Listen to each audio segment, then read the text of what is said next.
Perler bead pattern planning using Pixelmator Pro's Pixel Paint tool. So when you're making digital art, usually you want your image to be large and high resolution. But there are some cases where you want to be able to see individual pixels. For example, maybe you might want to make pixel art, or plan a design for a melting bead project. In those types of situations, a small file can actually be better.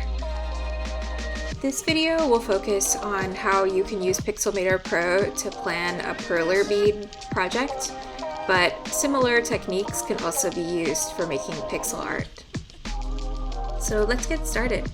The first thing you should do is create a new Pixelmator document and set pixels as your unit of measurement.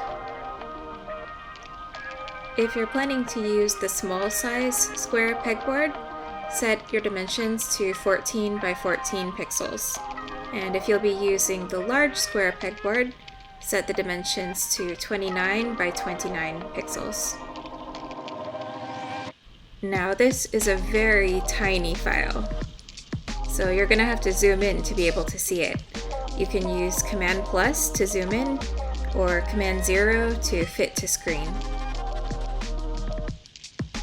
For filling in the colors, you can actually use any paintbrush, but I recommend using the Pixel Paint tool because that one will give you the most control. Just use the slider to set the pixel size to 1.